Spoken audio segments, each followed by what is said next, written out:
Happy மாட்டு Pongal to my dear viewers. நாங்கள் இன்னைக்கு குழம்பு சட்டியில் மீன் குழம்பு வைக்கிறோம். வெங்காயத்தை நல்லா வதக்கணும். இதுதான் என்னோட அன்பான மனைவி. இது நல்லா கரைச்சி வச்சிருக்கிறது எங்கள் அத்தை மயிலப்பத்தேரு மல்லிகா. மீன் ரெடியாக இருக்கு. இன்னும் கொஞ்ச நேரத்தில் உங்களுக்கு காட்டுவோம். இந்த மீன் குழம்புக்கு இது எப்படியும் ஒரு 2-3 மினிட்ஸ் ஆகும். ஸோ நீங்கள் எல்லாருமே இதை கேட்டுகிட்டே இருங்க. பொங்கல் நம்மளோட தமிழர் பண்பாடு, அதை நம்ம சிறப்பாக கொண்டாடணும். இதுதான் எங்கள் வீட்டு சிந்தி. இந்த கண்ணாடி ஆன் பண்ணி காட்டுறாருங்க. பார்த்தீங்களா எப்படி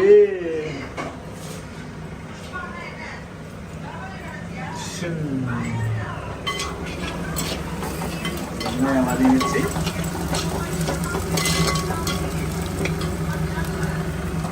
மிக்சியில் அரைக்கப்பட்ட தக்காளி சாறை சட்டியில் கொட்டவும்.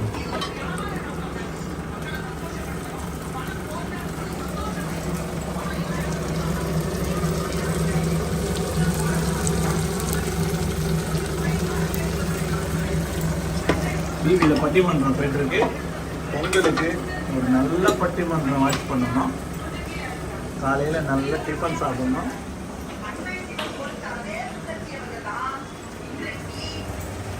மதியத்துக்கான மீன் குழம்பு ரெடி ஆகிட்டுருக்கு.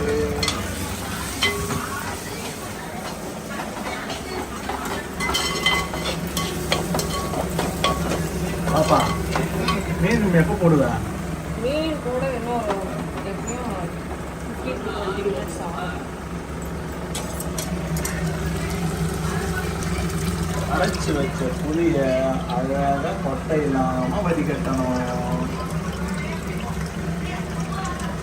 இது எங்கள் ஊரில் கிடைக்கிற நாட்டு புளி, எங்கள் மரத்துலேருந்து பறிக்கப்பட்டது. தக்காளி வதங்கி கொண்டிருக்கிறது. சட்டியில் நம்ம மீன் குழம்பு வைக்கிறதுனால அந்த சவுண்டு மட்டும் கேளுங்க. எவ்வளோ இதமாக இருக்கு பாருங்க. சட்டியில் மீன் குழம்பு வச்சாதான் சுவையாக இருக்கும். வெங்காயம் தக்காளி வதங்கிடுச்சு. இப்போ நம்ம கரைச்சி வச்சிருக்க புளி மிளகாத்தூள் போட்ட குழம்பு இருக்கு. அதில் ஊற்ற போகிறோம். செய்யறது என் ஒய்ஃப் தான், ஆனால் இவங்க அசிஸ்டன்ட் மல்லிகா. செய்யறது என் பியூட்டிஃபுல் மனைவி. இப்போ நம்ம கரைச்சி வச்சிருக்க புளி குழம்பு எடுத்து அதை ஊற்றி கொதிக்க வைக்க போகிறோம். அதுக்கப்புறம் நம்ம அதில் மீனை போட்டு இறக்க போகிறோம். மதியம் 2 மணிக்கு சாப்பிட போகிறோம். மீன் போட்டதுக்கப்புறம் மறுபடியும் உங்ககிட்ட காட்டுறேன் பாருங்க.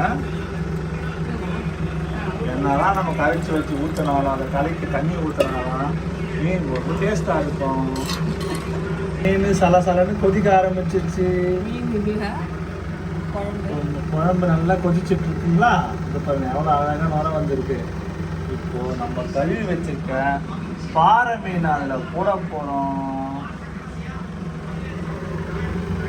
சலசலன்னு கொதிக்கிற சவுண்டு கேட்குதா உங்களுக்கு?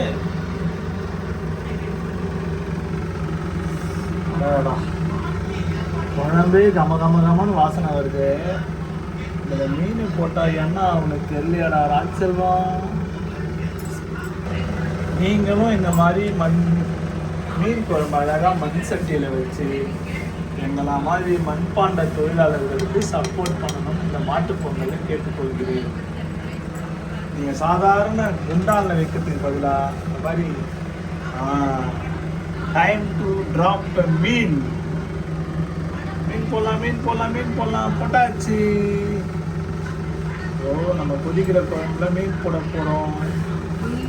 போட்டாச்சு. இந்த மாதிரி மீனில் குழம்பு ஓட்டினாதான் அந்த மீன் குழம்பு ரெடியாக இருக்குன்னு அர்த்தம். நம்ம சட்டியில் ரெடி பண்ணி வச்சுருக்க மீனை எடுத்து ஒன்றா இதெல்லாம் போட்டுருக்கோம். அவ்வளோதான். கொதிக்க போகிறான். மீன் வேக போகிறான். நம்ம சாப்பிட போகிறோம்.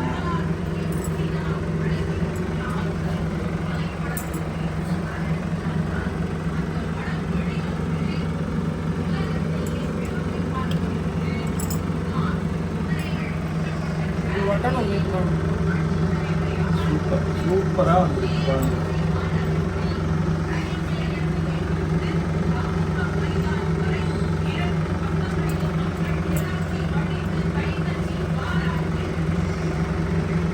மனிதனோட அடிப்படை தேவையில் சாப்பாடும் ஒரு சூப்பரான விஷயம்.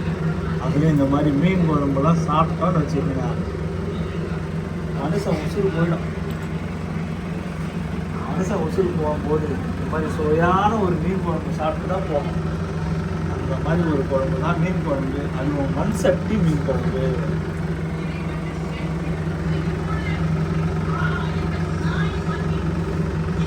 குழம்பு பத்தல.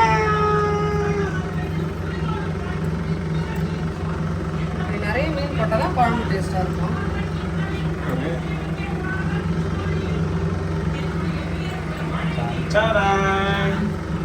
நம்ம எல்லா மீனையும் குழம்புல போட்டாச்சு. இப்போ மீன் கொஞ்ச நேரத்தில் அழகாக வெந்து பூ மாதிரி வெந்துடும். Wow, super. வியூவர்ஸ் அனைவருக்கும் எங்களது பொங்கல் மற்றும் புத்தாண்டு வாழ்த்துக்கள். எல்லாரும் இந்த மாட்டுப் பொங்கலுக்கு இந்த மாதிரி சுவையான ஒரு மீன் குழம்பு செஞ்சு சாப்பிடணும். டாப் அப் பண்ணாதான் ஃபோன் ஒர்க் ஆகும், டாப் அப் பண்ணாதான் மீன் குழம்பு ருசிக்கும். தேங்க்யூ ஃபார் வாட்சிங். Thank you so much. Bye. Happy Pongal.